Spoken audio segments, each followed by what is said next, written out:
بسم اللہ الرحمن الرحیم۔ آج 23 رمضان مبارک ہے۔ میں ڈاکٹر اسرار صاحب کا شب قدر کے بارے میں بیان لوڈ کر رہا ہوں، تو آپ اس کو کمپلیٹ سنیں۔ شکریہ۔ انا انزلناہ فی لیلۃ القدر، اس میں قدر سے مراد کیا ہے؟ قدر کی رات۔ بعض حضرات نے تو بڑی آسانی کی ہے کہ ترجمے میں کہہ دیا ہم نے اسے شب قدر میں نازل کیا۔ ظاہر بات ہے کہ ترجمے میں تو آسان ہے، لیل کی جگہ شب کا لفظ لے آئیے اور اس کے ساتھ قدر کے لفظ کو جو کا تو رکھ دیجئے۔ یہی وجہ ہے کہ اردو میں ترجمہ کرنا، اردو میں درس دینا قرآن کا بہت آسان ہے، لیکن کوئی ایسی اجنبی زبان ہو کہ جس کے الفاظ سرے سے مناسبت نہ رکھتے ہوں عربی زبان کے الفاظ کے ساتھ، وہاں بہت مشکل ہو جاتا ہے۔ اب اگر آپ انگریزی میں ٹرانسلیٹ کریں گے اس کو تو آپ کو کوئی مفہوم معین کرنا پڑے گا، کوئی ایک لفظ سلیکٹ کرنا پڑے گا۔ آپ قدر کے لفظ کو تو وہاں پر ریٹین نہیں کر سکتے، تو بہت مشکل ہو جائے گا ان زبانوں میں۔ چونکہ ہماری زبان جو ہے اس میں تو اکثر و بیشتر اصطلاحات جو ہیں وہ تو قرآن مجید کی جوں کی تو منتقل ہو گئی۔ تقویٰ کا لفظ ہے تو جوں کا تو ہے، ایمان کا لفظ ہے تو جوں کا تو ہے۔ اس اعتبار سے اردو میں ترجمہ یا اردو میں درس قرآن دینا بہت آسان ہے، لیکن کسی اور زبان میں کہ جس کا کوئی بھی ربط نہ ہو اردو کے ساتھ، عربی کے ساتھ، فارسی کے ساتھ، بہت مشکل ہے۔ اس قدر سے مراد کیا ہے؟ اس کے ضمن میں 3 آراء ہیں کہ جو ملتی ہیں، 2 بہت مشہور ہیں، تیسری ذرا ایک شاذ رائے ہے، لیکن یہ کہ بہرحال وہ بھی میں چاہتا ہوں کہ آپ کے علم میں آ جائے۔ قدر سے مراد ایک تو یہ ہے کہ یہ تقدیر الامور، یہ رات وہ ہے کہ جس میں 1 سال کے لیے مقادیر اور تقدیروں کا تعین ہو جاتا ہے۔ اگرچہ ایک لفظ میں نے استعمال غلط کر دیا اس جملے میں، تعین تو وہ ہو چکا ہے ازل میں، اللہ تعالیٰ کے علم ازلی میں تو وہ چیزیں پہلے سے موجود ہیں۔ کب کس وقت کس شے کو ظہور پذیر ہونا ہے، کب کس وقت کس جگہ کون سا واقعہ ظاہر ہوگا، لیکن یہ ہے کہ وہ تو اللہ کا علم قدیم ہے، علم کی حد تک وہ علم قدیم ہے، وہ تو ہمیشہ سے شے جو ہے موجود ہے اللہ کے علم قدیم میں۔ لیکن یہ کہ ہر سال کا معلوم ہوتا ہے کہ جیسے ہمارے ہاں ایک مفہوم ہے، بجٹ سیشن ہے، سال بسال کچھ چیزیں معین کی جاتی ہیں، اس اعتبار سے ہر سال یہ ایک شب آتی ہے کہ جس میں اس سال سے متعلق امور فرشتوں کے حوالے کر دیے جاتے ہیں۔ اس اصل جو ہے ام الکتاب سے یوں سمجھ لیجئے، ام الکتاب اب یہاں میں لفظ استعمال کر رہا ہوں، اللہ تعالیٰ کا علم قدیم، اللہ تعالیٰ کے علم قدیم میں جو چیزیں معین ہیں، جو آنے والے سال کے لیے جو حالات، حوادث، واقعات جو بھی ظہور پذیر ہونے ہیں، ان کے بارے میں اللہ کے جن فیصلوں کی تنفیذ ہونی ہے وہ حوالے کر دی جاتی ہیں فرشتوں کے کہ وہ ان کو تنفیذ کریں۔ یہ گویا کہ تقدیر کی رات ہے لیلۃ القدر، یعنی وہ رات جس میں تقدیر الامور، تمام معاملات جو ہیں ان کا معاملہ طے کر دیا جاتا ہے۔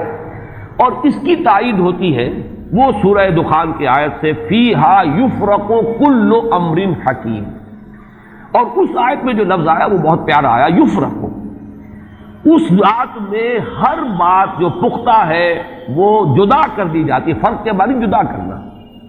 فرق علیحدہ کر دینا، فرق کے معنی ہے کسی شے کے ٹکڑے کر دینا، وہ فرق ہوگا۔ فرقوا دینہم، انہوں نے اپنے دین کے ٹکڑے کر دیے۔ کسی شے کو، کسی جز کو کل سے جدا کرنا، یہ فرق ہوگا۔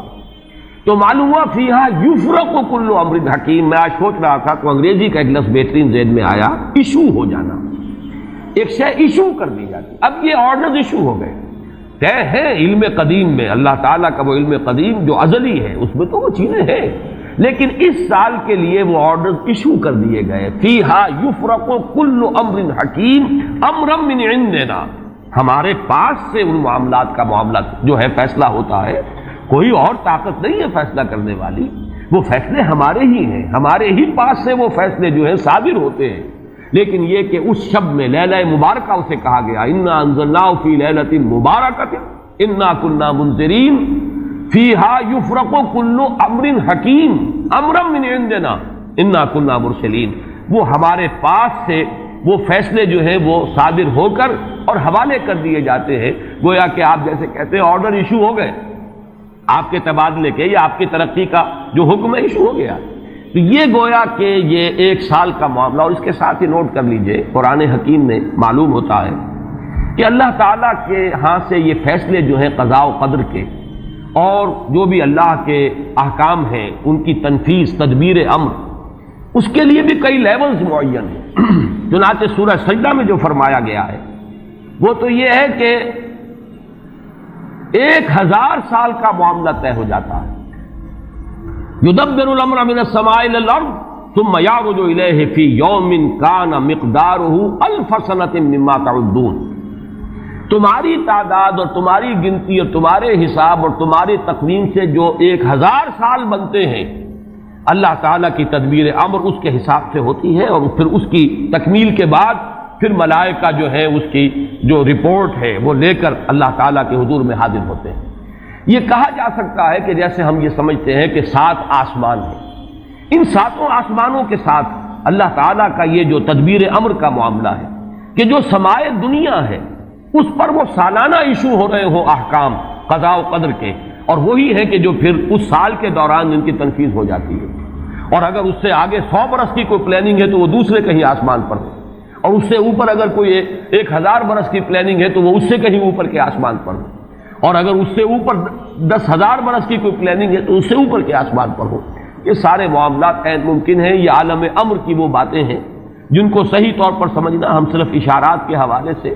کوئی دھندلا سا تصور قائم کر سکتے ہیں کہ قرآن ایک طرف یہ بھی کہہ رہا ہے یدبر الامر من السماء الى الارض ثم يعرج الیہ فی یوم کان مقدارہ 1000 سنۃ مما تعدون. سورہ معارج میں یہ بھی ہے تعرج الملائکۃ والروح الیہ فیہا، اس میں فی یوم کان مقدارہ 50,000 سنہ، 50,000 برس کا بھی ایک دن ہے اللہ کا. تو ہو سکتا ہے کہ ان تمام مختلف درجہ بدرجہ جو تدبیر امر کے فیصلے اللہ کی طرف سے حکمت الہی اور علم الہی سے جن چیزوں کا کہ ایشو ہو رہا ہو، جس کے کہ احکام صادر ہو رہے ہوں، وہ بھی درجہ بدرجہ ہو. اور یہ جو ہے سمائے دنیا پر یہ ایک سالانہ جو ہے نظم اس کا قائم ہو، اور اس کے حوالے سے فرشتوں کو جو اس دنیا کے فرشتے ہیں جو یہاں پر تنفیذ امر کی جو خدمت ہے اس پر مامور ہیں ان کے حوالے کر دیے جاتے ہیں. تو ایک رائے تو میں نے عرض کی کہ قدر سے مراد تقدیر، کہ یہ رات جو ہے تقدیر الامور کی رات ہے. تمام جو امور ہیں ان کے مقادیر، ان کی تعیین، ان کے بارے میں اللہ تعالیٰ کے احکام جو ہے ان کا ایشو ہو جانا. ایک رائے یہ ہے کہ یہ قدر سے مراد ہے قدر و منزلت، اونچا رتبہ، علو شان، منزلہ اور شرف. اب اس کی تائید ہوتی ہے، معلوم ایسا ہوتا ہے کہ یہ دونوں باتیں تو بیک وقت جو ہے مراد ہیں. اسی لیے میں نے کہا یہ دونوں اقوال بہت مشہور بھی ہیں، اور میرے نزدیک یہ دونوں ہی اس میں یہ ذو معنیین لفظ کے طور پر یہاں استعمال ہوا، یہ دونوں ہی مراد ہیں. یہ رات خود اپنی جگہ پر بھی بجائے خود، جسے ہم کہتے ہیں بجائے خود بھی بہت قدر و منزلت کی رات ہے، اور اس شب میں 1 سال کے معاملات جو ہیں وہ فرشتوں کے حوالے کر دیے جاتے ہیں. اس اعتبار سے اس کو کہا گیا لیلہ مبارکہ، انا انزلناہ فی لیلۃ مبارکہ. یہ خود مبارک ہے، اس کے اندر برکتیں ہیں، اس کے اندر عظمت ہے، اس کی اپنی شان بلند ہے، علو مرتبت کی حامل ہے یہ رات. یہ دو مفہوم جو ہیں جب تو میں نے جیسا کہ عرض کیا یہ تو بہت کثرت کے ساتھ ہیں اور یہی زیادہ مشہور بھی ہیں، بلکہ ان کے ضمن میں دوسری بات کے ضمن میں ایک نقطہ ترازی کے درجے کی بات ہے، لیکن بات کیونکہ حسین ہے وہ میں آپ کو سنا رہا ہوں. ابو بکر وراق ہیں جنہوں نے اس میں نقطہ پیدا کیا ہے کہ یہ لیلہ قدر اس لیے ہے لأنه نزل فيها کتاب ذو قدر علی لسان ملک ذی قدر علی امت لها قدر. یہ 3 انہوں نے قدر جمع کیے ہیں کہ یہ اس لیے اس کو لیلۃ القدر کہا گیا کہ ایک طرف تو یہ کہ اس میں وہ کتاب نازل ہوئی جو بڑی قدر و منزلت والی کتاب ہے، ثانیاً وہ اس فرشتے کی زبانی نازل ہوئی کہ جو بہت قدر و منزلت کا ذی قوت عند ذی العرش مکین مطاع ثم امین. پھر اس امت کے لیے اس کی تنزیل ہو رہی ہے جس کی بڑی قدر و منزلت ہے اللہ کے ہاں. اور شاید اسی وجہ سے وہ کہتے ہیں جناب وراق کہ شاید اسی وجہ سے لفظ قدر جو ہے اس سورہ مبارکہ میں 3 مرتبہ آیا ہے. انا انزلناہ فی لیلۃ القدر وما ادراک ما لیلۃ القدر لیلۃ القدر خیر من الف شہر. لیکن جیسا کہ میں نے عرض کیا ہے یہ بس ایک نقطے کے حد تک ہے، ایک دلچسپ نقطہ ہے، میں نے اس کا تذکرہ کر دیا ہے. ایک تیسرا مفہوم جو شاذ ہے جو لیا گیا قدر سے کہ قدر کا ایک مفہوم ہے تنگی کا بھی، جیسے کہ سورۃ الفجر میں ہم پڑھ چکے ہیں فَأَمَّا الْإِنسَانُ إِذَا مَا ابْتَلَاهُ رَبُّهُ فَأَكْرَمَهُ وَنَعَّمَهُ فَيَقُولُ رَبِّي أَكْرَمَنِ وَأَمَّا إِذَا مَا ابْتَلَاهُ فَقَدَرَ عَلَيْهِ رِزْقَهُ فَيَقُولُ رَبِّي أَهَانَنِ. انسان کا معاملہ عجیب ہے کہ جب اس کا رب اس کا امتحان لیتا ہے، اسے آزماتا ہے نعمتیں دے کر، عزت دے کر، تو کہتا میرے رب نے مجھے عزت دے دی، اور جب اس کا رب اس کو آزماتا ہے اس پر رزق کو تنگ کر کے، تو وہ کہتا میرے رب نے مجھے ذلیل کر دیا۔ تو یہاں پر جو تنگی کا مفہوم ہے قدر میں، تو ایک مفہوم یہ لیا گیا ہے کہ یہ لیلۃ القدر لیلۃ الضیق ہے، اور یہ اس لیے کہ اس زمین پر اتنی کثرت سے، اتنی کثیر تعداد میں فرشتے نازل ہوتے ہیں کہ تنگی پیدا ہو جاتی ہے۔ اب ظاہر بات ہے کہ یہ اس عالم ارواح کے ساتھ مناسبت رکھنے والے لوگ، جن کی اپنی روحیں جو ہیں وہ اس درجے لطیف ہوں کہ کچھ مناسبت ان کو پیدا ہو گئی ہو، صرف ان کا ایک ادراک ہو سکتا ہے، باقی یہ کہ جہاں تک لفظ کا تعلق ہے اس میں اس کی گنجائش موجود ہے۔ تو لیلۃ القدر کے 3 مفہوم ہوئے، جن میں سے 2 جو ہے پہلے وہ تو باہم جمع بھی ہو سکتے ہیں، ذو معنیین لفظ کی حیثیت سے اس کا استعمال ہو سکتا ہے۔ اس میں تمام مقادیر اور تمام تقدیروں کا گویا کہ اللہ تعالیٰ کی طرف سے صدور ہو جاتا ہے، ایشو ہو جاتے ہیں تمام احکام آئندہ سال کے لیے۔ دوسرے یہ کہ یہ خود اپنی جگہ پر بڑی مبارک اور بڑی قدر و منزلت والی رات ہے۔ تیسری بات وہ ہے جو میں نے عرض کیا، ایک شاذ سی رائے ہے کہ اس میں فرشتوں کا نزول اس کثرت سے ہوتا ہے کہ زمین کے اندر اس کی وجہ سے جگہ کی تنگی ہو جاتی ہے، واللہ عالم۔ اب اس کے بعد فرمایا وما ادراک ما لیلۃ القدر۔ یہ ما ادراک اور ما یدریک، اس کے بارے میں بعض حضرات کی ایک رائے ہے جو شاید اس سے پہلے اتنی وضاحت سے میں نے کبھی بیان نہ کی ہو، آج اس کو نوٹ کر لیجئے۔ عموماً تو مفسرین دونوں کا مفہوم ایک ہی لیتے ہیں،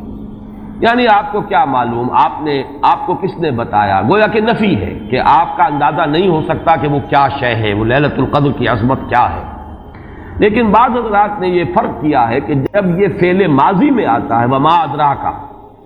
اس میں مراد یہ کہ آپ کو خوب معلوم ہے، کیا ہی معلوم ہے آپ کو کہ اس کی قدر و قیمت کیا ہے، یعنی اس میں گویا کہ نبی اکرم صلی اللہ علیہ وسلم کے لیے نفی نہیں بلکہ اس بات،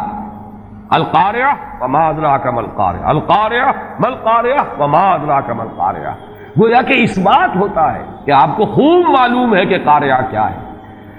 لیکن یہ کہ جہاں ما یدریک آتا ہے، وما یدریک لعلہ یزکا او یذکر فتنفع الذکریٰ، جہاں فعل مضارع آئے گا وہاں در حقیقت وہ مفہوم ہوگا کہ یہ بات حضور صلی اللہ علیہ وسلم کے علم میں نہیں ہے۔ آپ کو کیا معلوم، ہو سکتا ہے کہ وہ نصیحت اخذ کرتا، اس کو تزکیہ حاصل کر لیتا، تو اس کے اندر تو نفی ہو سکتی ہے کہ اس وقت آپ کے علم میں وہ بات نہیں ہے۔ لیکن یہ بھی ایک تو یہ کہ ایک علمی نکتہ ہے اور اس میں ذرا باریک قسم کی نحوی بحث ہے، میں خود اپنا مقام یہ نہیں سمجھتا کہ اس قسم کی باریک نحوی بحثوں میں کوئی حتمی رائے قائم کروں۔ دوسرے یہ کہ اس سے ہماری حد تک کوئی فرق واقع نہیں ہوتا، فرق اگر واقع ہوتا ہے تو محمد الرسول اللہ صلی اللہ علیہ وسلم کے بارے میں واقع ہوتا ہے کہ اگر وما ادراک آیا ہے تو گویا کہ اس بات ہے کہ حضور کے علم میں وہ بات ہے، اور وما یدریک ہے تو گویا کہ اس میں نفی ہے کہ وہ بات حضور کے علم میں نہیں ہے۔ لیکن ہمارے لیے تو دونوں حالتوں میں نفی ہی نفی ہے، ہمیں کیا معلوم قارعہ کی اصل حقیقت ہمیں کیا اندازہ ہو سکتا ہے، لیلۃ القدر کی اصل عظمت کا ہمیں کیا اندازہ ہو سکتا ہے، قرآن کی عظمت و فضیلت کا ہمیں کیا اندازہ ہو سکتا ہے۔ ہمارے اعتبار سے وہ بحث جو ہے وہ محض ایک اکیڈمک اور ایک علمی بحث بن کر رہ جاتی ہے، اس کا کوئی فرق واقع نہیں ہوتا۔ اب اس کے بعد سوال پیدا ہوتا ہے کہ یہ رات جو ہے مخفی کیوں رکھی گئی، تعین کے ساتھ کچھ معلوم نہیں، یہ رات کون سی رات ہے، اس کا جواب تو میں بعد میں دوں گا کہ اس میں جو آراء ہیں مختلف، لیکن یہ کہ اس کو کیوں مخفی رکھا گیا، اس پر کچھ پیاری باتیں ہیں جو مفسرین نے کہی ہیں۔ پہلی بات تو یہ کہ جتنی عظیم چیزیں ہیں ان سب کو مخفی رکھا گیا۔ قیامت کب آئے گی، مخفی آئے گی، یہ یقینی ہے، کب آئے گی، یہ تو ان امور میں سے ہے کہ جس کا علم نبی اکرم صلی اللہ علیہ وسلم کو بھی نہیں دیا گیا، جبرائیل کو بھی نہیں دیا گیا۔ چنانچہ حدیث جبرائیل میں واضح طور پر الفاظ موجود ہیں وَمَا الْمَسْئُولُ عَنْهَا بِأَعْلَمَ مِنَ السَّائِلِ، کچھ معلوم نہیں، نہ سائل کو معلوم نہ مسئول کو معلوم قیامت کب آئے گی۔ اب یہ عظیم حقیقت مخفی رکھا گیا اور اس کا خاص طور پر ذکر کیا گیا سورہ طٰہٰ میں، اکاد اخفیھا لتجزی کل نفس بما تسعی۔ اگر تعین کر دیا جاتا تو جو قریب کے زمانے کے لوگ ہوتے وہ تو خوب پھر محنت کرتے آخرت کے لیے، اور ذرا فاصلے والے ہوتے وہ ذرا تساہل کرتے اس کے بارے میں۔ اس کو رکھا گیا ہے، تلوار لٹکی ہوئی ہے، کسی بھی وقت گر سکتی ہے، یہ جیسے گلوٹین کبھی اگر آپ نے دیکھا ہو جس طریقے سے کہ اس کا چھرا گرتا ہے، کسی بھی وقت گر سکتی ہے، لہذا ہر وقت چوکس رہو، چوکس میں رہو، جیسے کہ صحابہ کرام کی شان معلوم ہوتی ہے بعض روایات سے کہ ذرا تیز ہوا چلتی تھی تو وہ سمجھتے تھے کہ قیامت آ گئی۔ اس درجے استحضار تھا اعصاب کے اوپر، اس کا اتنا اثر تھا کہ ذرا تیز جھکڑ چلا اور انہوں نے سمجھا قیامت آ گئی۔ تو اس طریقے سے قیامت کو مخفی رکھا گیا۔ اکاد اخفیھا لتجزا کل نفس بما تسعی،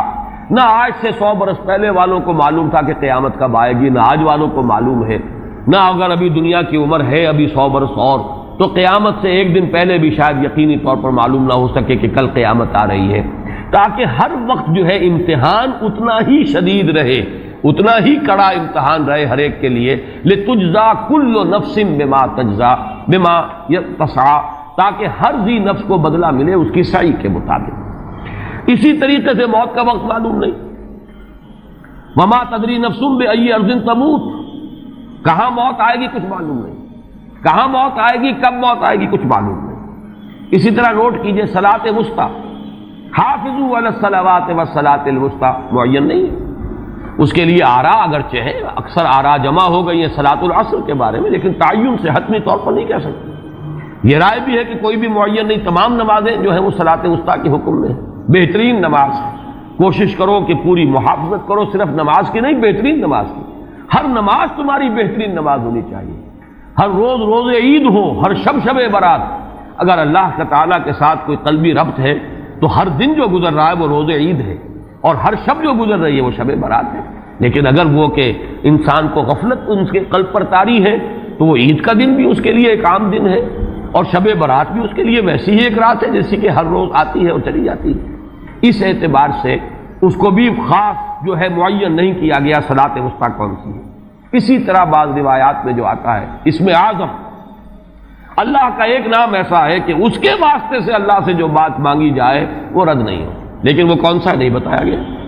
اقوال ہیں، اندازے ہیں،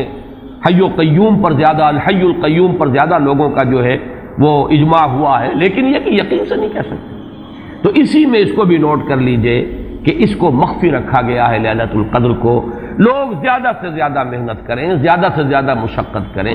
اس کے لیے جو بھی اس کی قدر و منزلت سے کسی درجے میں آگاہ ہے، وہ اگر معین ہی ہو جاتا کہ ایک شب یہ ہے تو پھر تو سب کے سب اس رات میں محنت کر لیتے، باقی راتیں جو ہیں وہ پھر سونی اور ویران گزرتی۔ لیکن یہ کہ مطلوب یہ ہے کہ زیادہ سے زیادہ راتیں آباد ہوں، زیادہ سے زیادہ راتوں میں ذکر ہو، عبادت ہو، دعا ہو، اس لیے اس کو مخفی رکھا گیا، یہ حکمت ہے۔ اس میں بھی ایک عجیب نکتہ ہے جو امام راضی رحمۃ اللہ علیہ نے بیان کیا ہے، اور حوالہ اگرچہ نہیں دیا اس حدیث کا، لیکن ایک روایت کے حوالے سے بات بیان کی ہے کہ اس کے ظاہر نہ کرنے میں بھی اللہ کی ایک شفقت اور رحمت ہے بندوں کے حق میں، اس لیے کہ اس کی قدر جتنی زیادہ ہے اتنی ہی اس کی ناقدری پر سزا ہوگی۔ اگر معلوم ہو کہ یہ شب ہے اور اس کی ناقدری کوئی انسان کرے تو گویا کہ پھر وہ اتنا ہی زیادہ مورد عقاب اور مورد سزا بن جائے گا۔ اس کے لیے ایک بڑا پیارا واقعہ نقل کیا امام راضی نے کہ حضور صلی اللہ علیہ وسلم حضرت علی رضی اللہ تعالی عنہ ایک روز مسجد میں داخل ہوئے، ساتھ ہی آئے ہیں، دیکھا کہ ایک شخص سو رہا ہے، نماز کا وقت ہو چکا تھا۔ حضور نے حضرت علی سے فرمایا کہ اسے جگا دو، اسے ہوش میں لے آؤ تاکہ یہ وضو کرے، نماز کے لیے تیاری کرے۔ حضرت علی نے امتثال امر کیا، جا کر جگا دیا۔ لیکن پھر ایک سوال کیا حضرت علی نے کہ حضور آپ تو خود نیکی کے کاموں میں بہت سبقت فرمانے والے ہیں، سباق بالخیر یہ لفظ آئے، سبقت کرنے والے بہت کثرت کے ساتھ، تو آپ نے یہ جو ہے یہ کام خود کیوں نہیں فرمایا اور مجھے کیوں اس کے لیے آپ نے حکم دیا؟ آپ خود بھی اسے جگا سکتے تھے۔ آپ نے فرمایا کہ تم اس کی حکمت کو سمجھ لو، میرے جگانے پر اگر وہ نہ جاگتا اور انکار کر دیتا تو کفر ہو جاتا اس کے حق میں، اور تمہارے جگانے پر اگر کوئی تساہل سے بھی وہ کام لیتا تو وہ کفر نہ ہوتا۔ تو یہ ایک فرق ہے کہ اللہ تعالیٰ کی طرف سے ایک شفقت ہے کہ حضور صلی اللہ علیہ وسلم جگاتے اور کسی درجے میں وہ انکار کر دیتا۔ کبھی ایسا بھی ہوتا آدمی نیند میں ہے اور وہ کہتا جاؤ جاؤ مجھے آرام کرنے دو، تو اگر میرے ساتھ یہ معاملہ ہوتا تو وہ کفر کے درجے کو پہنچ جاتی بات، لیکن اگر تمہارے ساتھ یہ معاملہ ہو بھی جاتا تو اس درجے شدید نہ ہوتا۔ تو گویا کہ حضور نے اس شخص پر شفقت کے اعتبار سے یہ شکل اختیار کی کہ خود نہیں جگایا، بلکہ یہ کہ حضرت علی رضی اللہ تعالیٰ عنہ کو حکم دیا کہ اسے جگا دیں۔ تو یہ نقطہ کہ لیلۃ القدر کے اخفاء میں یہ بات بھی ہے کہ اگر اس کو عیاں کر دیا جاتا، معین کر دیا جاتا، تو پھر جو لوگ اس سے غافل رہتے پھر وہ بہت سخت ناقدری کا ارتکاب کرتے اور بڑی سزا کے مستوجب ہو جاتے۔ اب آپ چھٹی بحث ہے کہ وہ رات کون سی ہے۔ اگرچہ ایک رائے شاذ یہ بھی ہے کہ وہ رمضان سے باہر کی رات بھی ہو سکتی ہے، لازم نہیں ہے کہ رمضان ہی کی کوئی شب ہو۔ اس میں چونکہ بعض حضرات نے ایک روایت کی وجہ سے جسے ہم شب برات کہتے ہیں، لیلۃ البرات، یہ شعبان کی 15ویں شب، درمیانی شب، اور اس کے بارے میں ایک روایت موجود ہے حضرت عائشہ صدیقہ رضی اللہ تعالی عنہا کی کہ رات کے وقت ان کی آنکھ کھلی اور وہ باری آپ ہی کے پاس شب باسی کی تھی، حضور کی، تو حضور موجود نہیں تھے، تو تشویش ہوئی کہاں گئے۔ تو جب تلاش کی گئی تو معلوم ہوا کہ حضور جنت البقیع قبرستان میں پہنچے ہوئے ہیں اور وہاں آپ ان کے لیے جو بھی وہاں دفن ہیں ان کے لیے استغفار فرما رہے ہیں۔ جب پوچھا گیا معاملہ کیا، تو آپ نے فرمایا یہ بڑی عظیم رات ہے اور اس رات میں فوت ہونے والوں کا فیصلہ ہو جاتا ہے، پیدا ہونے والوں کا فیصلہ ہو جاتا ہے۔ تو اب وہ بھی ایک لیلہ مبارکہ، اسی وجہ سے بعض لوگوں نے وہ جو سورہ دخان کی ابتدائی آیات ہیں انا انزلناہ فی لیلۃ مبارکۃ، اس کو محمول کیا ہے اسی رات پر کہ جس کو ہم شب برات کہتے ہیں اپنی عام اصطلاح میں، لیلۃ البرات اسے عربی میں کہا جاتا ہے۔ برات کے معنی کسی کا چھٹکارا پا لینا۔ یہ شب برات جو ہے وہ برات شادی والی برات نہیں ہے، بلکہ یہ برات کا لفظ ہے عربی زبان کا، جو ہمارے ہاں وہ غلط العام میں برات شب برات بن گیا ہے۔ برات، برات من اللہ ورسولہ، جو سورہ برات کا پہلا لفظ ہے کہ چھٹکارا پانا، کہ وہ رات بھی ایسی ہے کہ اس میں انسان استغفار کرے اور اللہ تعالیٰ سے اپنے گناہوں کی معافی مانگے تو اپنے آپ کو جہنم سے چھٹکارا دلا سکتا ہے، وہ شب برات ہے۔ اس اعتبار سے کچھ لوگوں نے گمان کیا کہ شاید لیلۃ القدر اور لیلہ مبارکہ اس حدیث کی روح سے وہی شب ہے، وہ ظاہر بات ہے کہ خارج از رمضان مبارک ہے، اور یہ کہ اس کے علاوہ بھی بعض آراء ہیں، لیکن یہ آراء جو ہے شاذ کے درجے میں۔ میں یہ کہہ سکتا ہوں کہ تقریباً اجماع ہے اس پر کہ یہ رات رمضان مبارک ہی کی ایک رات ہے۔ اس کی دلیل ایک تو یہ کہ القرآن یفسر بعضہ بعضا کے اصول کے مطابق قرآن مجید کے اندر سورہ بقرہ میں یہ واضح کر دیا گیا شہر رمضان الذی انزل فیہ القرآن، رمضان مبارک کا مہینہ وہ ہے کہ جس میں قرآن نازل کیا گیا، اور یہاں فرمایا انا انزلناہ فی لیلۃ القدر، ہم نے اس کو اتارا ہے لیلۃ القدر میں۔ ان دونوں کو جوڑیے تو اس کا ایک لامحالہ جو ایک انیویٹیبل رزلٹ نکلتا ہے وہ یہی ہے کہ یہ لیلۃ القدر رمضان مبارک میں۔ دوسری اس کی تائید ہوتی ہے وہ مشہور حدیث جس کو الحمدللہ کہ ہم نے بہت عام کیا ہے، رمضان مبارک کی آمد سے قبل کوشش ہوتی ہے ہر سال جو ہے اس کی یاد دہانی کرا دی جائے۔ ایک طویل خطبہ جو حضور نے دیا تھا، خطبنا رسول اللہ صلی اللہ علیہ وسلم فی آخر یوم من شعبان،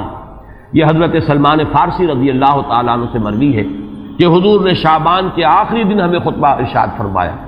یا ایھا الناس قد اظلکم شہر عظیم شہر مبارک شہر فیہ لیلۃ خیر من الف شہر، لوگوں آگاہ ہو جاؤ، تم پر ایک بہت مبارک مہینے نے، بڑی عظمت والے مہینے نے سایہ کر دیا ہے، سایہ فگن ہو گیا ہے تم پر ایک مہینہ جو بڑی عظمت والا ہے، شہر عظیم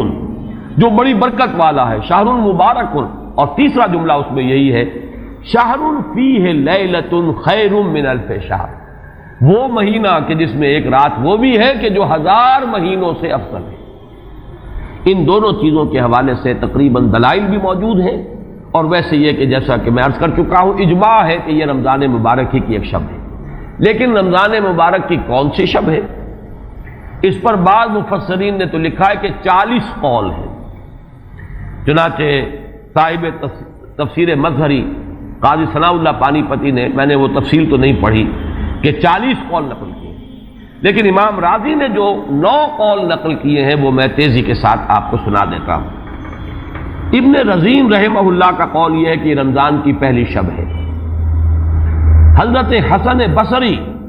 رحمۃ اللہ علیہ، یہ ہے تابعین میں سے، اس لیے میں رضی اللہ عنہ نہیں کہہ رہا، رحمۃ اللہ علیہ، حضرت حسن بصری رحمۃ اللہ علیہ کی رائے ہے کہ یہ 17ویں شب ہے، یعنی وہ شب کہ پھر جس کے اگلے دن جو ہے وہ غزوہ بدر ہوا ہے، یوم الفرقان۔ حضرت انس رضی اللہ تعالی عنہ مرفوعاً روایت کرتے ہیں کہ یہ 19ویں شب ہے۔ محمد بن اسحاق جو بہت بڑے سیرت نگار ہیں حضور کے، ان کا قول ہے کہ یہ 21ویں شب ہے۔ حضرت عبداللہ ابن عباس رضی اللہ تعالی عنہما سے قول جو ہے مروی ہے کہ یہ 23ویں شب ہے۔ حضرت عبداللہ ابن مسعود رضی اللہ تعالی عنہ سے مروی ہے کہ یہ 24ویں شب ہے، اور اس کو میں ذرا اہمیت دیتا ہوں اس لیے کہ 24ویں شب جو ہے سورہ علق کی ابتدائی آیات کے نزول کے ضمن میں کچھ حساب کتاب کے جوڑنے سے 24ویں اور 25ویں شب کا بھی معاملہ جڑتا ہے، جو کہ میں نے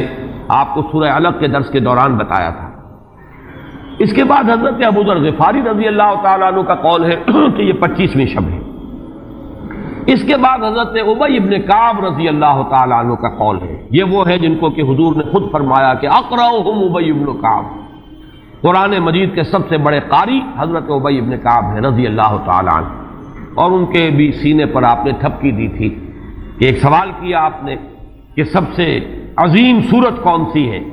اور جب انہوں نے صحیح جواب دے دیا سورہ فاتحہ، تو پھر یہ کہ اس پر حضور نے تھپکی دی کہ تمہیں اللہ تعالیٰ نے بہت صحیح مناسبت عطا کی ہے علم کے ساتھ۔ ان کی اور صحابہ میں سے بہت سے لوگوں کی رائے، یہاں تک کہ یہ کہا جا سکتا ہے کہ بقیہ اقوال جو ہیں وہ شاذ کے درجے میں ہے، اور یہ گویا کہ اگر اجماع نہ کہا جائے تو بہت حد تک اتفاق کے درجے میں ہے کہ یہ 27ویں شب ہے۔ اور اس 27ویں شب کے ضمن میں حضرت عبداللہ ابن عباس سے ایک روایت میں پہلے آپ کو بتا چکا ہوں کہ 23ویں شب، لیکن 27ویں شب کے ضمن میں جو مختلف روایات حضرت عبداللہ ابن عباس رضی اللہ تعالی عنہما سے مروی ہیں، ان میں بھی کچھ لطیف نکات ہیں، وہ میں بعد میں بیان کروں گا۔ اس کے بعد ایک شاذ قول اور بھی ہے کہ یہ 29ویں شب ہے۔ تو یہ گویا کہ 9 ہے اقوال، جن میں سے بعض جلیل القدر صحابہ کے ہیں، عبداللہ ابن مسعود، ابو ذر غفاری، ابن عباس، ابی ابن کعب، لیکن یہ ہے کہ سب سے زیادہ جو اتفاق اگر اجماع نہ کہا جائے تو 27ویں شب پر ہے۔ اس 27ویں شب کے بارے میں حضرت عبداللہ ابن عباس نے 3 نکتے بیان کیے۔ ایک نکتہ تو یہ ہے کہ یہ پوری سورہ مبارکہ جو ہے سورۃ القدر، اس میں 30 الفاظ ہیں، اور ان 30 الفاظ میں سے 27واں لفظ ہے ہی حتی مطلع الفجر، یہ 27واں ہے۔ اس کے اعتبار سے گویا کہ انہوں نے ایک ربط قائم کیا ہے کہ یہ 27ویں شب ہے۔ ایک بات انہوں نے یہ کہی ہے کہ اللہ تعالیٰ کو وطر محبوب ہے، اللہ وطر و یحب الوطر، اللہ خود بھی اکیلا ہے اور وطر کو پسند کرتا ہے۔ پھر یہ کہ وطر جو ہے اب رمضان مبارک کے اندر اگر وہ وطر شمار کیے جائیں گے تو 14-15 وطر بن جائیں گے، لیکن اس میں چونکہ آخری عشرے کے بارے میں بہت سی روایات جو ہیں ان کا تقریباً اجماع ہو جاتا ہے کہ آخری عشرے میں، تو آخری عشرے میں بھی 5 وطر آئیں گے، 21ویں، 23ویں، 25ویں، 27ویں، 29ویں۔ لیکن حضرت عبداللہ ابن عباس کہتے ہیں کہ 7 کا ہندسہ اللہ تعالیٰ کو بہت پسند ہے، اور بہت سی چیزیں جو ہیں عالم تکوینی میں بھی اور عالم تشریعی میں بھی بہت سی چیزیں وہ ہیں کہ جو 7 کے ہندسے کے ساتھ وابستہ ہیں۔ 7 آسمان ہیں، 7 زمینیں ہیں، ہفتے کے 7 دن ہیں، طواف کے 7 شوط ہیں، سعی بین صفا والمروہ وہ بھی 7 مرتبہ ہے، ادھر سے ادھر، ادھر سے ادھر 7۔ اسی طریقے سے سجدے کے اعضاء بھی 7 ہیں، تو اس سے انہوں نے پہلے وطر اور وطر کے بعد 7 کا ہندسہ، رمضان کے آخری عشرے کی وطر راتیں اور ان میں 7ویں رات یعنی 27ویں شب، وہ اپنے اس حساب کتاب سے بھی، اور جب انہوں نے یہ بات بیان کی تو حضرت عمر رضی اللہ تعالی عنہ نے ان کی تحسین کی تھی۔ آخری بات اور بھی کہی گئی ہے کہ لیلۃ القدر جو ہے اس کے اندر حروف کو اگر شمار کیا جائے تو 9 بنتے ہیں، اور یہ لیلۃ القدر اس سورہ مبارکہ میں 3 مرتبہ آیا ہے۔ انا انزلناہ فی لیلۃ القدر وما ادراک ما لیلۃ القدر لیلۃ القدر خیر من الف شہر، اس اعتبار سے بھی 3 کو ضرب دی جائے 9 سے تو وہ بھی 27 کا عدد بنتا ہے۔ بہرحال یہ میں نے جیسا کہ عرض کیا تھا کہ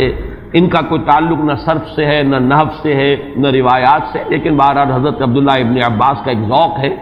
اس کو آپ ذوقی باتیں بھی کہہ سکتے ہیں، لیکن یہ کہ حضرت عبداللہ ابن عباس کی ذوقی بات ہے، لہذا اس کا کم سے کم تذکرہ ہو جانا چاہیے۔ ایک بحث یہ ہے کہ اہیا باقیۃ ام لا، کیا یہ رات جو اس کی عظمت تھی یہ باقی ہے، یا صرف وہی رات جو تھی جس میں کہ قرآن مجید نازل کیا گیا وہی عظمت کی حامل تھی؟ انا انزلناہ فی لیلۃ القدر، یا یہ کہ اب بھی ہر سال یہ رات آ رہی ہے تو اسی عظمت کی حامل ہے، اسی قدر و منزلت کی، اسی برکت کی حامل ہے؟ اس پر بھی تقریباً ایک اجماع ہے کہ یہ لیلۃ القدر باقی ہے، ہر سال آتی ہے۔ اس کے ضمن میں بلکہ میں چاہتا ہوں کہ اپنے قول کی تصحیح کر دوں کہ ایک رائے میں نے ابتدائی دور میں بیان کی ہے اپنے بعض خطبات میں، تقاریر میں، اور وہ جیسا کہ ایک خطیبانہ انداز ہوتا ہے، قرآن مجید کی عظمت کے بیان کے ضمن میں یہ باتیں، یہ بھی نقطے کے درجے کی باتیں ہوتی تھی اور وہ میں بیان کرتا رہا ہوں کہ قرآن ہے اصل عظمت کی حامل شے۔ جس رات میں یہ قرآن نازل ہوا وہ لیلۃ القدر بن گئی، گویا کہ لیلۃ القدر کی عظمت جو ہے وہ قرآن کی عظمت سے مستعار ہے۔ جس مہینے میں یہ نازل ہوا وہ مذہب جو ہے، وہ مہینہ جو ہے مبارک ہو گیا، شہر المبارک، اور وہ مہینہ جو ہے وہ روزے کی عظیم عبادت کے لیے مختص کر لیا گیا۔ اسی طریقے سے جو دن اس کی تعلیم کے لیے خاص کیا گیا، جو جمعے کا دن جو ہے وہ در حقیقت تعلیم قرآن کے لیے، یتلو علیہم آیاتہ ویزکیہم ویعلمہم الکتاب والحکمہ، جو حضور کا عمل تھا اسی کو دوام عطا کیا گیا ہے خطبہ جمعہ کی صورت میں۔ وہ دن جو ہے وہ سید الایام بن گیا کہ ہفتے کے دنوں میں وہ سردار دن ہے، جمعے کا دن جو ہے وہ سردار ہے تمام دنوں کا۔ یہ بات اپنی جگہ پر صحیح ہے جہاں تک اصولی اعتبار سے، لیکن میں اس میں جو تصحیح کر رہا ہوں جزوی طور سے وہ یہ ہے کہ لیلۃ القدر کی عظمت جو ہے وہ خود اپنی جگہ پر ہے، فی نفسہا ہے، اپنے ہی مقام پر ہے، اپنی جگہ ہے، بجائے خود، جسے کہتے ہیں فارسی میں بجائے خود عظمت کی حامل ہے۔ اور اس کی عظمت کا مقام یہ بھی ہے کہ اس میں فیہا یفرق کل امر حکیم، تمام معاملات جو ہیں اللہ کے فیصلے جو ہیں ان کو ایشو کر دیا جاتا ہے، وہ گویا کہ حوالے کر دیے جاتے ہیں، وہ فیصلے صادر ہو جاتے ہیں اللہ تعالیٰ کی جناب سے۔ تو یہ اس کی عظمت قدیم ہے۔ قرآن کا نزول اس کے ساتھ شامل کیا گیا ہے کہ اس عظیم رات کا انتخاب کیا گیا ہے قرآن کے نزول کے لیے۔ یہ میں چاہتا تھا کہ اپنے ان سابقہ بیانات کے ضمن میں یہ تصحیح جو ہے میں آپ کو نوٹ کرا دوں۔ دوسرے یہ کہ آیا اس کے ساتھ اس کا دن بھی اس عظمت میں شامل ہے یا نہیں؟ اس میں بھی اکثر مفسرین کا جواب یہ ہے کہ دن شامل ہے، اس لیے کہ قرآن مجید کا حساب کتاب، عرب کی تقویم، اس میں رات بول کر بھی دن رات مراد لیتے تھے اور یوم بول کر بھی دن رات مراد لیتے تھے۔ یوم بھی 24 گھنٹے کے مجموعے کا نام ہے، اور جب رات کا تذکرہ آتا ہے تو رات بھی در حقیقت دن اور رات کے 24 گھنٹوں پر اس کا جو ہے اطلاق کیا جاتا ہے۔ جو دن آتا ہے رات کے بعد وہ اس رات کے تابع ہے۔ اس اعتبار سے یہ عظمت جو ہے صرف شب کے ساتھ نہیں ہے، بلکہ یہ کہ اس کے بعد آنے والا دن جو ہے وہ بھی اسی عظمت کا حامل ہے۔ اس سے ایک بہت بڑا مسئلہ حل ہو جاتا ہے کہ جو اس دور میں خاص طور پر بہت سے لوگوں کے ذہنوں کو پریشان کر سکتا ہے، اور وہ یہ کہ جب کہ مکے میں یا عرب میں رات ہے تو امریکہ میں وہ دن ہے۔ وہ دن، یا اگر وہ رات آئے گی تو ابھی اس کے کچھ 12 گھنٹے کے بعد وہاں پر رات آئے گی۔ اس اعتبار سے دن جو ہے وہ بھی جب شامل ہو گیا اس کے ساتھ تو معلوم ہوا کہ کرۂ ارضی کا کوئی حصہ بھی، کوئی نقطہ بھی اس برکت اور اس قدر و منزلت سے محروم نہیں رہے گا، اس لیے کہ دن کے رات کے ساتھ وہ دن جو ہے طبعاً شامل ہے۔ اب آئیے کہ یہ خیر من الف شہر، اس سے کیا مراد ہے؟ دو باتیں تو اس میں بالکل واضح ہیں۔ ایک تو اس اعتبار سے کہ اس میں جو عبادت کی جائے، استغفار کیا جائے، ذکر کیا جائے، اس کی قدر و منزلت، اس کے لیے ایک تعبیر ہے، جو انداز اسلوب بیان اختیار کیا گیا وہ یہ ہے، اس سے مراد وہ 1000 مہینے جو ہے گنتی کے 1000 مہینے نہیں ہیں۔ اس کو جن لوگوں نے حساب کر کے 83 برس اور کچھ مہینے نکالے ہوئے تو وہ در حقیقت یہ حساب کتاب نہیں ہوتا۔ عربی زبان میں کہیں 100، کہیں 70، کہیں 1000، یہ کثرت کی تعبیر کے لیے آتے ہیں۔ تو معلوم ہوا کہ بہت زیادہ اجر و ثواب ہے عبادت کا، دعا کی قبولیت کا بہت قوی امکان ہے اس شب مبارک میں، اور یہ کہ تقرب الی اللہ کے لیے انسان کوئی کوشاں ہو تو اس کی پیش رفت جو ہے اس شب میں جو ہے وہ بقیہ دنوں اور بقیہ راتوں کی نسبت سے بہت زیادہ ہوگی۔ اس میں جو ایک اشکال پیدا ہوتا ہے ذہن میں کہ آخر کیا سبب ہے کہ بعض خاص جو دن ہیں یا بعض خاص مہینے ہیں ان کی جو خاص جو فضیلت ہے، تو اس کو میں سمجھتا ہوں کہ بہت عمدگی سے ہمارے مفسرین نے سمجھایا ہے کہ عالم مادی میں بھی ہم یہ چیز دیکھتے ہیں کہ مناسبت ہوتی ہے۔ کوئی فصل ہے گندم کی، اب آپ اگر اس کو غلط موسم میں اگر بو دیں گے تو آپ کا بیج بھی ضائع ہو جائے گا۔ مناسبت ہے، صحیح وقت ہے اس کا، اسی میں اگر وہ فصل جو ہے وہ بوئی جائے گی تو وہ مثمر ہوگی، اس سے آپ کو فصل حاصل ہو جائے گی۔ لیکن اگر آپ نے غیر وقت میں وہی بیج بہترین ہو، دانہ عمدہ سے عمدہ ہو، زمین اچھی سے اچھی ہو، لیکن یہ کہ موسم اگر آپ نے غلط چن لیا ہے، تو گویا کہ مناسبت جو ہے اوقات، دنوں، ایام، راتوں، مہینوں، سالوں، ان کے جو بھی ایک خاص مناسبت ہے نیکی کے ساتھ، خیر کے ساتھ، عالم امر کے ساتھ، روحانیت کے ساتھ، عالم ارواح کے ساتھ، اس کو ہم قیاس کر سکتے ہیں کہ جیسے موسموں اور دنوں کا معاملہ ہے، اسی طریقے سے اس عالم ارواح کے اندر اور روحانی عالم کے اندر بھی کچھ ایام ہیں، کچھ دن ہیں، کچھ مہینے ہیں جن کی خصوصی مناسبت ہے۔ چنانچہ رمضان مبارک کا مہینہ ہے، اسی طریقے سے یہ لیلۃ القدر ہے، اس کے اندر جو ہے قدر و منزلت اللہ نے جو رکھی ہے وہ اس کی ایک خصوصیت ہے جس کو ہم، ظاہر بات ہے کہ عالم امر کی اشیاء جو ہیں کما حق ہو، تو ان کا ادراک اور شعور ہم اس وقت اس زندگی میں، اس دنیا میں حاصل نہیں کر سکتے، لیکن اس کی طرف اس تمثیل کے ذریعے سے کچھ نہ کچھ جو ہے رہنمائی ہو جاتی ہے۔ جیسے کہ قرآن مجید کی عظمت کما حق ہو، جیسے کہ وہ عظمت ہے، کما ہیا، کسی انسان کے لیے ممکن نہیں کہ اس کا ادراک اور شعور کر سکے، لیکن مثال دی گئی لو انزلنا هذا القرآن على جبل لرأيته خاشعا متصدعا من خشية الله وتلك الامثال نضربها للناس لعلهم يتفكرون۔ یہ مثالیں ہم بیان کر دیتے ہیں لوگوں کے لیے کہ جو معاملات، جو امور، جو لطیف حقائق ان کے ادراک و شعور سے ماوراء ہیں، بلندتر ہیں، اس کا کوئی اجمالی اور کوئی مبہم خاکہ تو ان کے ذہن میں آ ہی جائے ایک تمثیل کی مدد سے۔ اس اعتبار سے اس مادی عالم میں بھی جو موسموں کے اثرات اور ان کی مناسبت یا عدم مناسبت کسی کام کے ساتھ ہے، اس کے حوالے سے ہم سمجھ سکتے ہیں کہ اللہ تعالیٰ نے خاص گھڑیاں، خاص ساعات، جیسے فرمایا گیا کہ جمعے کے دن ایک خاص ساعت ایسی ہے، اب دیکھیے اس کو بھی شمار کر لیجئے، وہ بھی مخفی رکھی گئی ہے کہ وہ ساعت کون سی ہے۔ ایک خاص ساعت ہے کہ اگر کوئی شخص دعا کرے گا اس گھڑی میں تو وہ رد نہیں ہوگی، لیکن اسے خفیہ رکھ دیا گیا۔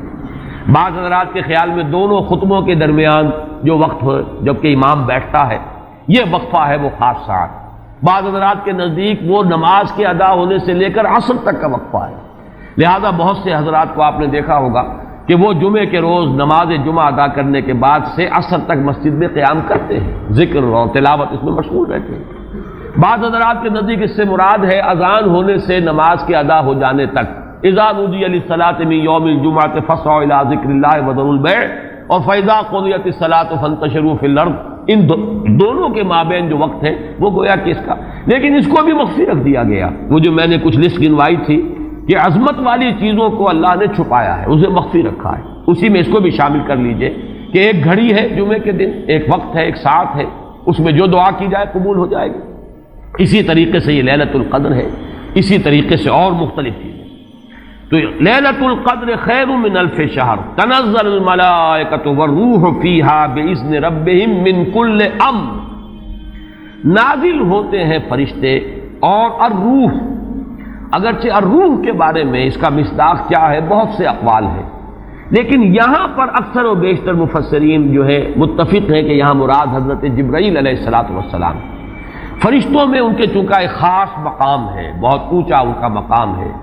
کہا جا سکتا ہے سید الملائکہ، تمام فرشتوں کے وہ سردار ہیں۔ یہی وجہ ہے کہ وہی ہے قرآن کے نازل کرنے والے، یہ عظیم اللہ کا پیغام جو ہے، نوع انسان پیام آخری حامل او رحمت للعالمین، تو اس کے لانے والے بھی جو ہے وہ فرشتوں میں، جیسے کہ میں نے وہ آیات آپ کو اس سے پہلے بھی سنائی کہ انہ لقول رسول کریم ذی قوت عند ذی العرش مکین مطاع ثم امین۔ اب یہ ساری مدح جو ہو رہی ہے، تعریف ہو رہی ہے حضرت جبرائیل علیہ السلام کی، تو یہ گویا کہ عطف الخاص علی العام کی ایک مثال ہے۔ تمام ملائکہ، الملائکہ بہت سے ملائکہ، اور یہاں پہ اس سے اندازہ کیجئے کہ معلوم ہوتا ہے بہت کثیر تعداد میں ملائکہ ہیں جن کا نزول ہوتا ہے۔ وہ جو میں نے قدر کا ایک مفہوم بیان کیا گیا تھا کہ اتنے ملائکہ آتے ہیں کہ زمین پر جگہ نہیں رہتی، اور لیلۃ القدر سے مراد لیلۃ الضیق ہے کہ ملائکہ کے لیے، اس کا چونکہ ابھی حال ہی میں مجھے تجربہ ہوا ہے کہ جب ہم نے طواف وداع کیا ہے تو وہ ہم نے دیکھا ہے ضیق کی وہ کیفیت جو ہے، وہ تنگی کہ وہاں پر جگہ جو ہے آدمی کا سانس لینا مشکل ہو جاتا ہے، اس درجے تنگی۔ تو اب یہ تو ایک عالم مادی کا ضیق تھا جو ہم دیکھا ہے، جس کا ہمیں تجربہ ہو گیا۔ عالم ارواح میں فرشتوں کا ضیق کہ اتنے فرشتے نازل ہو جائیں، کہ ان کو تنگی محسوس ہو، ان کو اپنے لیے جگہ نہ مل رہی ہو زمین پر، تو یہ بھی ایک مفہوم ہے۔ تنزل الملائکۃ والروح، نازل ہوتے ہیں فرشتے اور جبرائیل، بالخصوص حضرت جبرائیل علیہ الصلوۃ والسلام، فیہا، اس شب میں، بِإِذْنِ رَبِّهِمْ مِنْ كُلِّ أَمْرٍ سلام، وہ اپنے رب کے اذن سے۔ اس میں گویا کہ وہ جڑ کاٹی جا رہی ہے، جیسا کہ میں نے بارہا بیان کیا ہے کہ ایمان بالملائکہ ہی بگڑ کر مشرکانہ نظام کی شکل اختیار کر لیتا ہے۔ یہ دیویوں اور دیوتاؤں کا تصور جو دنیا میں ہے، گاڈز اینڈ گاڈیسز، اور یہ جو بھی عربوں کے ہاں تھا آلہہ کا تصور، یہ در حقیقت فرشتوں کا تصور ہے جو بگڑ گیا۔ ہم جانتے ہیں فرشتہ پہاڑوں کا ایک فرشتہ ہے، ملک الجبال، جو حضور کی خدمت میں حاضر ہوا تھا یوم طائف کو، اگر آپ مجھے حکم دیں میں ان پہاڑوں کو آپس میں ٹکرا دوں اور جن لوگوں نے آپ کے ساتھ یہ زیادتی کی ہے وہ سرمے کی طرح پس کر رہ جائیں۔ ملک الجبال ایک فرشتہ ہے کہ جو پہاڑوں پر معمور ہے، اسی کو کہہ دیا گیا پہاڑوں کا دیوتا۔ فرق کیا ہے ملک الجبال اور پہاڑوں کا دیوتا میں؟ فرق کیا ہے؟ دیوتا کے ساتھ تصور یہ کہ اسے کچھ اختیار حاصل ہے، جبکہ فرشتوں کے بارے میں جو صراحت قرآن کرتا ہے ان کے پاس اختیار کوئی نہیں۔ یفعلون ما یؤمرون، وہ وہی کچھ کرتے ہیں جو جس کا انہیں حکم دیا جاتا ہے۔ لا یعصون اللہ ما امرهم ویفعلون ما یؤمرون، وہ اللہ کے کسی حکم کی نافرمانی نہیں کرتے، وہی کرتے ہیں جس کا ان کو حکم ہوتا ہے۔ اور وہ آیت جو میں نے پہلے بھی آج سنائی ہے، حضرت جبرائیل نے حضور کے اس شکوے یا گلے کے جواب میں جو بھی کہا، اپنی وضاحت پیش کی، ما نتنزل الا بامر ربک، اے نبی، اے محمد صلی اللہ علیہ وسلم، آپ کا شوق اپنی جگہ، لیکن ہم نازل نہیں ہو سکتے آپ کے رب کے اذن کے بغیر، آپ کے رب کے حکم کے بغیر، ہمارا اختیار نہیں ہے۔ اور وہ مقام اس اعتبار سے عظیم ترین مقام ہے قرآن مجید کا، ضربۃ السلام ہے، لہو ما بین ایدینا وما خلفنا وما بین ذالک، اللہ ہی کا اختیار ہے اس پر بھی جو ہمارے سامنے ہے، اللہ کے اختیار میں ہے وہ بھی جو ہمارے پیچھے ہے، اور اللہ کے اختیار میں وہ بھی جو ان دونوں کے مابین ہے۔ اب ان دونوں کے مابین کیا ہے؟ میرے آگے یہ سب کچھ ہے، میرے پیچھے یہ سب کچھ ہے، میرے آگے اور پیچھے کے مابین کون ہے؟ میں ہوں۔ گویا کہ ملائکہ بالکلیہ اللہ کے اختیار میں، ان کا کوئی اختیار جو ہے اپنا نہیں ہے، اگرچہ بہت ملائکہ مقربین ہے، مقام بہت بلند ہے، نوری مخلوق ہے۔ چنانچہ مسلم شریف میں حضرت عائشہ صدیقہ رضی اللہ تعالی عنہا سے روایت موجود ہے کہ اللہ نے فرشتوں کو نور سے پیدا کیا، نوری الخلق، نوری الاصل، پھر یہ کہ مقربین، اللہ کے بہت قریب قرب رکھنے والے، لیکن اختیار نہیں، جو حکم ملتا ہے۔ بس یہ بات پیش نظر رہے تو ایمان بالملائکہ جو لازم ہے ہمارے ایمانیات کا جزو لا ينفک ہے۔ آمنت باللہ وملائکتہ وکتبہ ورسلہ والیوم الآخر والقدر خیرہ وشرہ من اللہ تعالی والبعث بعد الموت، ایمان باللہ کے فوراً بعد ایمان بالملائکہ ہے، لازم ہے۔ لیکن یہ کہ ذرا سا دیکھیے بال برابر ادھر سے ادھر ہو جانے سے وہ جو ہے کہ رفتم کے خارج پاکشم محمل نہا شد از نظر، یک لحظہ غافل گشتم و 100 سال راہم دور شد، ایک لحظے کی غفلت جو ہے وہ 100 سال کی دوری ڈال دیتی ہے راستے کے اندر، ایک لحظے کی ذرا سی یہ لغزش جو ہے۔ اگر ان ملائکہ کے بارے میں یہ تصور قائم ہو جائے کہ یہ بھی صاحب اختیار ہے تو ٹھیک ہے، پھر کچھ دنڈوت ہونی چاہیے، پھر کچھ چڑھاوے چڑھانے چاہیے، پھر ان سے دعائیں کرنی چاہیے، ان سے استغاثہ ہونا چاہیے، ان کو پکارا جانا چاہیے۔ وہ سارا کا سارا شرک کا جو تومار ہے اب اس کے لیے پورا جواز پیدا ہو گیا اگر ذرا سی یہ علمی غلطی ہو جائے۔ تو اسی لیے یہاں پر خاص طور پر تنزل الملائکۃ والروح فیہا بإذن ربہم، اپنے رب کے اذن سے نازل ہوتے، از خود نازل نہیں ہوتے۔ یہی بات ہے کہ جو وہاں فرمائی گئی ہے اس سورہ مبارکہ میں، فیہا یفرق کل امر حکیم امرا من عندنا، ہمارے پاس سے وہ امر جاتا ہے، کسی اور کا اختیار نہیں ہے، امرا من عندنا، اس کا فیصلہ ہم کرتے ہیں، یدبر الامر ہم ہیں، تدبیر امر ہم کرتے ہیں، فیصلہ کرنے والے ہم ہیں، حکم دینے والے ہم ہیں، تقدیر کا تعین کرنے والے ہم ہیں، اس کے لیے حکم ایشو کرنے والے ہم ہیں۔ تو فرمایا امرا من عندنا انا کنا مرسلین، اور ہم ہی ہیں کہ جو بھیجنے والے ہیں، اپنے فرشتوں کو بھیجتے ہیں تنفیذ امر کے لیے، اپنے رسولوں کو بھیجتے ہیں لوگوں کو خبردار کرنے کے لیے، جو کہ اگلی صورت کا مقصد ہے، جو مرکزی مضمون ہے کہ مقصد رسالت ہے کیا۔ تو فرمایا تنزل الملائکۃ والروح فیہا بإذن ربہم من کل امر. اب دیکھیے کل امر کس طرح یہ الفاظ جو ہے ایک دوسرے کے ساتھ ان دونوں مقامات کے جو ٹیلی کر رہے ہیں. انا انزلناہ فی لیلۃ القدر، انا انزلناہ فی لیلۃ مبارکۃ. قدر اور مبارک یہ دونوں ایک دوسرے کے مقابل میں آ گئے. یہاں فرمایا من کل امر، تنزل الملائکۃ والروح فیہا بإذن ربہم من کل امر. وہاں فرمایا فیہا یفرق کل امر حکیم امرا من عندنا انا کنا مرسلین. اس شب میں ایشو ہو جاتے ہیں تمام معاملات، تمام فیصلے، اور ہوتے ہیں ہمارے پاس سے. یہ غالباً جو ہمارے ہاں جو فیصلے عدالتی فیصلے ہوتے ہیں ان میں بھی خاص الفاظ آتے ہیں کہ یہ عدالت کا اپنا فیصلہ ہے، یا ہم اپنے فیصلے سے یہ بات جو ہے اس کا تعین کر رہے ہیں. تو امرا من عندنا یہ ہمارا فیصلہ ہمارے پاس سے اس کی تعین ہوتی ہے. سلام ہی حتی مطلع الفجر. سلام میں ایک تو یہ بات کہ نحوی اعتبار سے کہ اس کا مبتدا محذوف ہے، وہ سلامتی ہی سلامتی ہے. اور سلام کے دو معنی کیے گئے ہیں. ایک تو جو سلام کا یا سلامتی کا ذریعہ بنے. یہ رات سلامتی کی رات ہے، اس رات میں سلامتی حاصل کی جا سکتی ہے، اس رات میں اللہ کی مغفرت حاصل کی جا سکتی ہے، اللہ کے عفو و درگزر کے عام ہونے کی رات ہے. ایک یہ کہ اس رات میں مولانا اصلاحی صاحب نے ایک بڑا پیارا لفظ استعمال کیا ہے کہ جو شیاطین جن ہیں ان پر کرفیو لگا دیا جاتا ہے. جیسے رمضان مبارک کے بارے میں آیا ہے کہ ان جو شیاطین ہیں ان کو قید کر دیا جاتا ہے. یعنی یہ کہ برائی کے جو محرکات و دوائی ہیں ان میں کمی آ جاتی ہے، خیر کے دوائی اور داعیات و محرکات وہ اس کے اندر نکھرتے ہیں، ابھرتے ہیں. اور یہ ہر شخص کو اندازہ ہے رمضان مبارک کا ایک خاص ماحول ہوتا ہے. اس میں واقعہ یہ ہے کہ اگرچہ بدطینت لوگ اس میں بھی بد کرداری کا معاملہ کرتے ہیں، لیکن یہ کہ طبیعت جو عام ماحول اس ماہ مبارک کا ہوتا ہے اس میں خیر کا کرنا نسبتاً بہت آسان دوسرے دنوں کے مقابلے میں. اور برائی کی طرف میلان جو ہے وہ زیادہ ہی شدید ہوگا تو شاید اس کا جو ہے اظہار ہو جائے، ورنہ عام طور پر برائی کے میلانات جو ہیں ان میں کمی پیدا ہو جاتی ہے. تو سلام ایک تو اس معنی میں کہ سلامتی حاصل کرنے والی رات، دوسرے یہ کہ اس رات میں سلامتی ہوتی ہے کہ جنات جو ہیں شیاطین جن ان کے اوپر پابندیاں ہیں، قدغنے ہیں. اور ایک یہ لفظ لایا گیا ہے سالم کے معنی میں. سالم پوری رات، یہ پوری رات کا معاملہ ہے، اس کی کوئی خاص ساعت نہیں ہے. اس میں گویا کہ خاص دلجوئی کی جا رہی ہے کہ اگر کوئی شخص پوری رات میں نہیں بھی جاگ سکا لیکن اگر طبیعت میں انشراح ہو جائے کسی اس کی ایک ساعت میں، کسی ایک حصے میں، تو وہ یہ سمجھے کہ وہ محروم نہیں رہا، اسے اس رات کی سعادتوں اور برکات میں سے حصہ مل جائے گا.